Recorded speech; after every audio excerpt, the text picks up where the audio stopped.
السلام علیکم ناظرین، آج ہمارے ساتھ ایک ایسی حافظ قرآن بہن موجود ہیں جن کی والدہ تو وفات پا گئی، اس کے بعد والد نشہ کرتے تھے، وہ بھی وفات پا گئے، لیکن جنہوں نے ان کے والد سے قرض لینا تھا انہوں نے ان کا جینا محال کر دیا۔ ان کے دروازے پہ آتے ہیں اور طرح طرح کی ان سے باتیں کرتے ہیں، واہیات قسم کی۔ آپ باقی جانتے ہیں ان سے کیا وہ کہتے ہیں۔ السلام علیکم۔ وعلیکم السلام۔ اچھا بہن، آپ مجھے یہ بتائیں، پہلے تو ہم آپ کو اپریشیٹ کرتے ہیں کہ آپ حافظ قرآن ہیں، ہمارے لیے بھی آپ قابل احترام ہیں۔ اس کے بعد آپ ہمیں اپنے ساری زندگی کے احوال بتائیں، کس مصیبت سے آپ گزر رہی ہیں؟ جیسا کہ آپ نے بتایا سر کہ میرے والد ایک نشہ مطلب کہ وہ نشہ کرتے ہیں سر، اور نشہ کرنے کی حالت میں وہ اس دنیا سے چلے گئے۔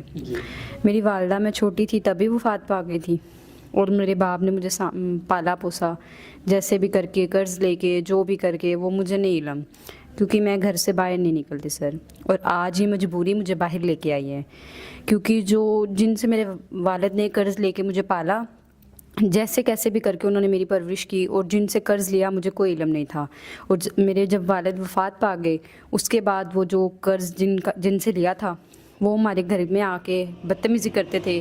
گھر ہمارا اپنا ہے ذاتی، اور میں اسی گھر میں رہ رہی ہوں، اور وہ آ کے بدتمیزی کرتے تھے سر۔ کیا کہتے ہیں آپ کو؟ وہ کہتے ہیں کہ چاہے ہم سے نکاح کرو یا جیسے کیسے کر کے، اگر ہمارے پیسے نہیں دے سکتی نا تو ہمیں اپنا جسم دو، یہ کرو وہ کرو۔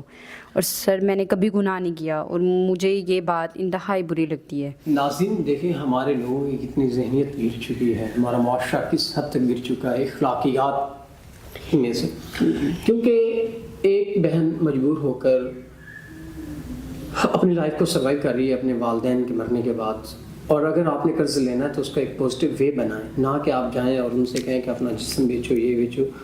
یہ اچھی بات نہیں ہے۔ یہ حافظ قرآن بہن ہے، ہمیں ان کی رسپیکٹ کرنی چاہیے۔ اس کے بعد بہن اب آپ کیسے اپنی زندگی کو سروائیو کر رہی ہیں؟ سر جیسا کہ آپ بتا رہے ہیں کہ وہ قرض والے آ کے بدتمیزی کرتے تھے، اور وہ یہاں تک بھی کہتے تھے کہ اگر وہ نہیں کر سکتی تو نکاح کر لو، قرض نہیں دے۔ سر میں نکاح کیسے کر لوں؟ وہ شخص جو میری گلیوں میں عزت روڑ رہا ہے، مجھے گلی میں کھڑے ہو کے گالی نکال رہا ہے، اور وہ میرے سے نکاح کا دعویٰ کر رہا ہے، تو میں اس شخص سے کیسے نکاح کر سکتی ہوں؟ میں کبھی بھی نہیں ایسا کر سکتی، کیونکہ میں نے کبھی گناہ نہیں کیا، اور مجھے یہ گناہ سے میں ویسے بھی الحمدللہ حافظ قرآن، اور مجھے یہ انتہائی برا کام لگتا ہے۔ اور اگر کوئی اچھا انسان جو آپ کے تمام تر معاملات کو کلیئر کرتا ہے، اگر آپ سے وہ نکاح کا خواہش مند ہے، تو آپ کا کیا خیال ہے آپ اس کے بارے میں؟ میرا یہ خیال ہے کہ میں اگر کسی شخص سے نکاح کروں تو وہ میری طرح انتہائی نیک اور پرہیزگار ہونا چاہیے۔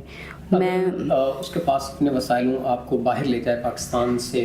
جی کوئی مسئلہ نہیں ہے سر۔ اگر وہ بڑی عمر کا ہے تب بھی مجھے کوئی مسئلہ نہیں ہے۔ اگر وہ بڑی عمر کا ہے، بس شادی شدہ ہو تو وہ ایسا ہے کہ وہ اگر اپنی وائف کی جتنی کیئر کر رہا ہے، مجھے اس سے کم صحیح مگر میری عزت کرے۔ مجھے بس عزت کرنے والا چاہیے، نہ کہ مجھے پھر سے وہی یہ گالیاں گلوچ اور یہ واہیات باتیں مجھے یہ اس کے منہ سے سننے کو نہ ملے سر۔ ناظرین، اگر کوئی ایسا انسان جو ان سے نکاح کا خواہش مند ہے، جیسا کہ بہن نے بتا دیا کہ عمر کا بھی ان کو مسئلہ نہیں ہے، اور پہلے شادی شدہ ہے وہ بھی کوئی مسئلہ نہیں، اگر کوئی باہر لے جانا چاہتا ہے وہ بھی کوئی مسئلہ نہیں ہے، لیکن انسان عزت دار ہو جو ان کی عزت اور رسپیکٹ کرے، ہر جگہ ان کی عزت بنائے، تو ہم امید کرتے ہیں کہ آپ نکاح کو عام کریں، نہ کہ زنا کو۔ ہمیں نکاح کو پروموٹ کرنا چاہیے، اور امید کرتے ہیں کہ آپ اس بہن کے تمام تر مسائل کو مد نظر رکھتے ہوئے ان سے نکاح کریں گے۔ اسی کے ساتھ اپنے میزبان نواب احمد کو دیں اجازت۔ خدا حافظ۔